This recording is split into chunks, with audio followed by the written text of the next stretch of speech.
Buenas tardes, espero que estén empezando bien el fin de semana.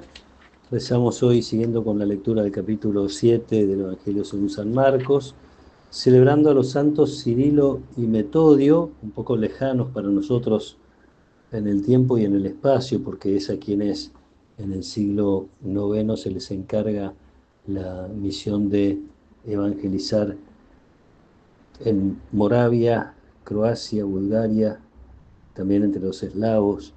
Es, en todo caso, interesante que Juan Pablo II los nombra patronos de Europa, con la intención de fortalecer la unidad entre la Europa oriental y la Europa occidental. Pero también es verdad que hoy la figura de San Valentín ha tomado mucho más espacio en la devoción, con, celebrando el Día de los Enamorados, un santo que celebra matrimonios a espaldas de las autoridades que los habían prohibido, en función de que los hombres estuvieran disponibles para la guerra. Pero como sea, vamos a invocarlos a los tres. El pasaje de hoy dice así: cuando Jesús volvía de la región de Tiro, pasó por Sidón y fue hacia el mar de Galilea, atravesando el territorio de la Decápolis. Entonces le presentaron a un sordo mudo y le pidieron que le impusiera las manos. Jesús lo separó de la multitud y llevándolo aparte le puso los dedos en las orejas y con su saliva le tocó la lengua. Después, levantando los ojos al cielo, suspiró y le dijo: Éfata, que significa ábrete. Y enseguida se abrieron sus oídos, se le soltó la lengua y comenzó a hablar normalmente. Jesús les mandó insistentemente que no dijeran nada a nadie, pero cuanto más insistía, ellos más lo proclamaban, y en el colmo de la admiración decían: todo lo ha hecho bien, hace oír a los sordos y hablar a los mudos. Palabra del Señor. Desde mucho tiempo atrás, yo diría por lo menos desde los profetas, el tiempo de los profetas, la sordera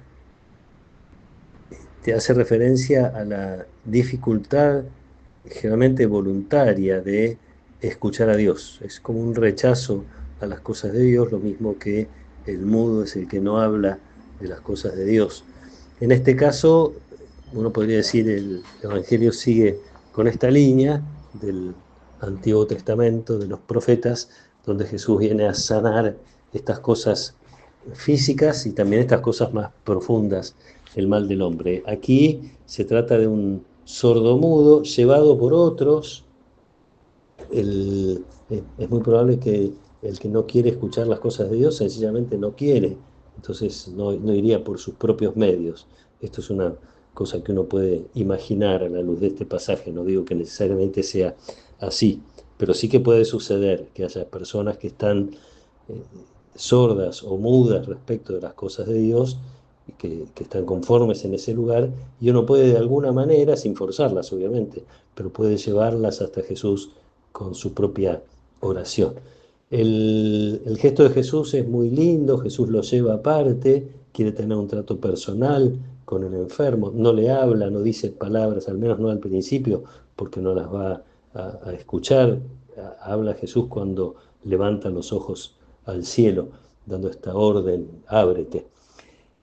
Toca con su saliva al enfermo. La saliva, en la tradición bíblica, está considerada como aliento condensado, es como vida condensada. Y entonces uno puede fácilmente pensar, sobre todo en estos días que venimos leyendo el Génesis, en estos días hemos leído cómo Dios sopla su aliento sobre ese hombre hecho de barro, Adán, para darle su vida. Es fácil pensar entonces en Dios que está dando vida a través de la saliva, como lo hizo a través del aliento en el Génesis.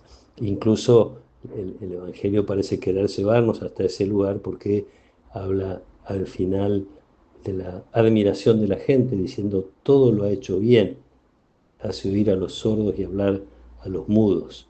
También escuchamos en el Génesis, en estos días, que Dios vio que todo lo que había hecho era bueno. Y cuando termina creando al ser humano, dice: vio que todo lo que había hecho era muy bueno. Entonces, aquel que es capaz de hacer bien, en definitiva, por excelencia, es Dios.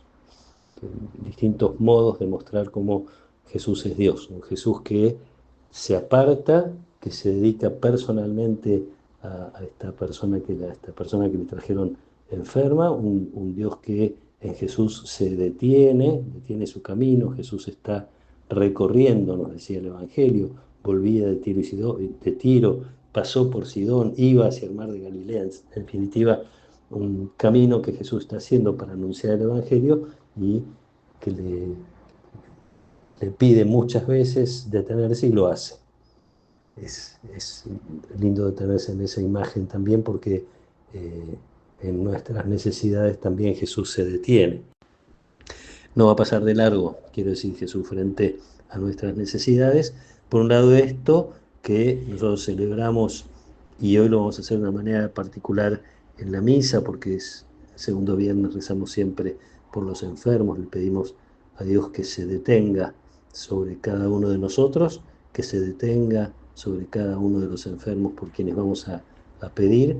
Le acercamos también con nuestra oración incluso a los que se resisten a la presencia de Dios en sus vidas, a estos sordos o mudos que podemos conocer o no conocer, pero en definitiva es ponerlos delante de Dios. Y en este sentido yo diría, nosotros también nos detenemos. Más allá de que concretamente podemos detenernos frente a alguien que lo necesita, ojalá lo hagamos y ojalá lo hagamos cada vez con más frecuencia y más gusto, pero nosotros también nos detenemos cuando nos ponemos en oración. El tiempo dedicado a la oración, un tiempo que uno podría dedicar a muchas otras cosas, que a veces más entretenidas, porque a veces rezar cuesta y dedicar el tiempo a la oración a veces es una exigencia que queremos tomar y la hacemos con gusto, pero no deja de ser eso una entrega. Nosotros nos vamos a detener delante de la enfermedad propia y ajena para pedirle a Dios que nos sane. Se lo pedimos hoy entonces por intercesión de estos santos a quienes celebramos y que nos acompañe la protección y la bendición de Dios Todopoderoso, del Padre y del Hijo y del Espíritu Santo. Amén.